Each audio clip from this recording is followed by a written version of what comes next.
Hi, Stephen. Welcome to Conan O'Brien Needs a Fan. Hey, man, how are you? Doing well. How are you? I'm good. I like you already, Stephen. You're you're giggling. We haven't said anything. You just seem like a happy guy. Thanks. Yeah, I'm pretty happy most of the time. I mean, Yeah, everyone has their up days and down days, but you seem like a pretty, I'm going to use the term happy chappy. What does that even mean, Conan? You seem like you got a big smile on your face. The sun is always at your back. What? I don't know. That's not right. Stephen, I came in today. At your back? I don't know. I'm just. Tell me a little bit about yourself. I'll try and be a little more normal. I got a case of the goofies today.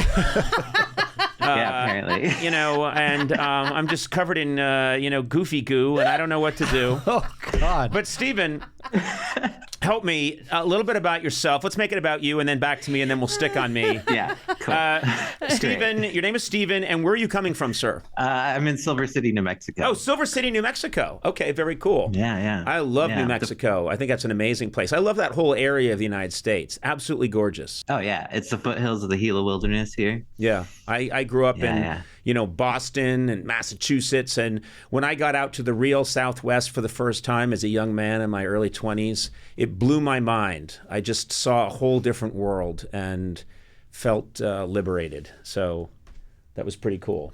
And then I could relate to this. Yeah. I moved here from Washington State about 2 years ago. So where in Washington State are you from? Marysville, Arlington area, north of Seattle. Okay, my Liza's from Seattle. My wife's from Seattle. Yeah, don't you call her Liza?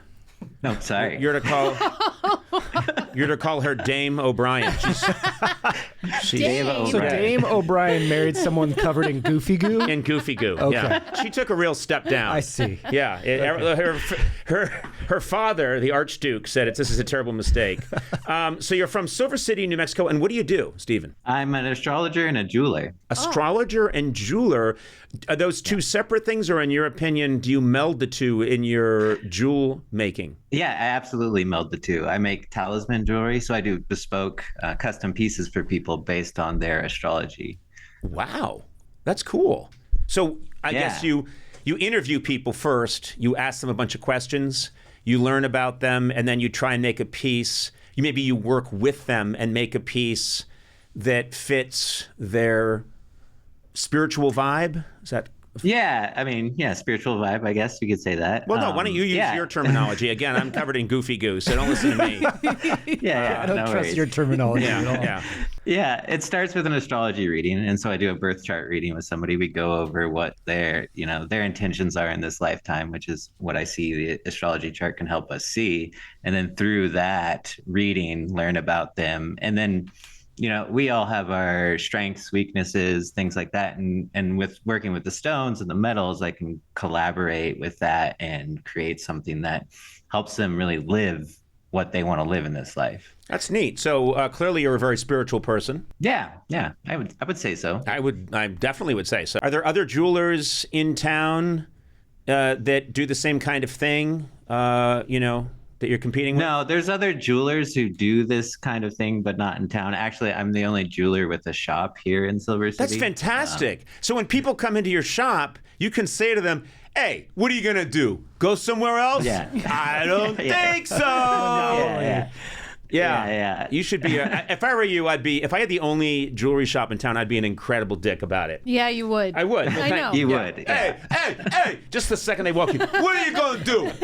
You gonna walk away? I don't think so. You make the shittiest jewelry. And it's like, you got no other choice. Yeah. This is a paperclip. I hammered it into one bent piece. It's $6,000. What are you gonna do? Stephen, don't listen to any of my advice. Yes. I'm a terrible. I won't. Thank you. I'm a terrible person. Knowing what you know about Conan, what kind of jewelry would you make for him? Well, Conan's an Aries. Mm-hmm. He's got Virgo rising. I was actually looking at your chart, Conan, because you can look online and find people's birth info. Yeah, I know. It's all on the internet. And Conan O'Brien, April 18th, 1986. So it's all there. 1986, you said? Yeah, very young. Anyway, That's that it. in there. Sleep in heavenly peace. Younger than I am. Sleep in heaven. Virgo rising.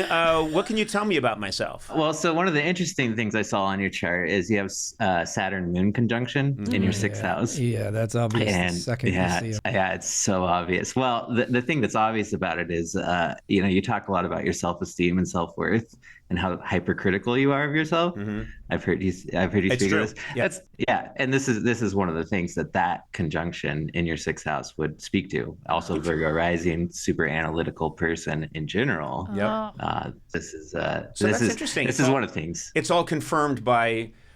Obviously, if you listen to the podcast at all or aware of me just in general, and then you read the charts, it feels like it pretty much lines up, yes? Yeah, a lot of things that are really interesting. I mean, your comedy, I mean, you're an Aries. Aries are impulsive. It totally makes sense for you as far as the comedy you do, the weird shit you do. Yeah.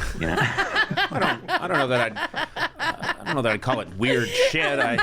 It is I think very innovative, groundbreaking, really weird shit, iconic. Anyway, It extends past your comedy, your weird shit too. It's true. Yeah. My doctor says my shit is weird too. It's literally weird. It's blue. Little marshmallows in it. Anyway, that's not the point. So, Stephen, please, you brought up. Please, let's get off of poop. I don't know who brought that up, and that was probably Sona. It wasn't me this time. This time. Anyway, you seem like a very creative person. I bet you're very good at what you do. What kind of piece do you think, based on what you know, if I had walked into your shop and was interested, what are the ideas that you would have for the piece that you would make for me? I mean, definitely stuff around the self-worth. I mean, adding stones like mahogany obsidian. It's a grounding stone, Saturn related as well. So something that could help you bring out your self-worth. Rhodolite garnet would also be something in there incorporated in it. Tanzanite might also be a good stone. It's good for self-esteem, also connecting the head and the heart. And so those kinds of themes, probably something in gold too, just to kind of like, it's a masculine metal, right? And so bringing out that masculinity. I don't know if you actually need that, but maybe. Yeah, I like it, but silver. I could use it. I think. These guys both. I need a massive. Oh, Gorley, you could use it too. Yeah. Gorley and I both need a massive injections of masculinity. Much gold. How much gold can I get? Yeah. And can it spell out something masculine? And will that masculine gold clash with my sweater? Yeah. With my dainty shawl neck sweater. I love that you know the name of it. It's a shawl neck. It must go with my shawl neck. I want to increase my masculinity, but it can't clash with my shawl neck. Stephen, what would this piece look like? What would this piece look like? Would it be? I mean, it sounds almost like you're talking about. Are you talking about something I'd wear around my neck? Are you talking about?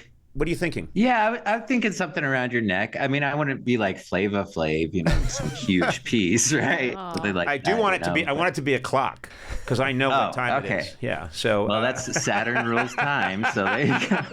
No, we don't want to go to the Flavor Flav route as much as I admire him. So you're thinking maybe something, and would these be like little beads made of those materials? Oh, no, they'd be stone set. I mean, this is more of a flavor piece, but this is a giant piece of turquoise. Oh my God, look at that. Snap. Can't wear that swimming, that's for sure. No, probably not. That is, I mean, it's beautiful.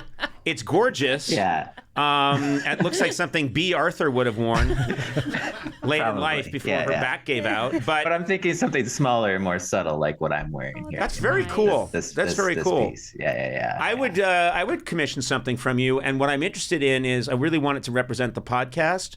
So I'm thinking a piece that represents me, and then two large, heavy stones weighing me down. Like an albatross, like my piece is trying to take flight, and these two heavy, dense pieces of cement. Really? Nothing valuable. Cement are just dragging me down, keeping this bird from taking wing and soaring. I see it as like cow dung with two diamonds in it. See, I see it as two big testicles and a small chode. Wait, who's who here? He's the chode and we're the big balls. Oh, yeah. Wait, don't you want to pick something feminine for yourself? No, I want to be a testicle. I want to be balls. Trust me, you can be.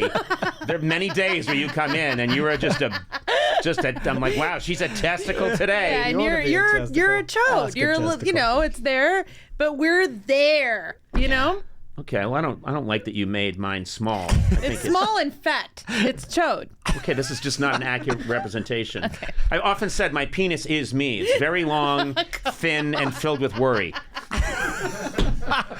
Constantly, and it's got sharp little cheekbones. We don't know what the fuck that's all about.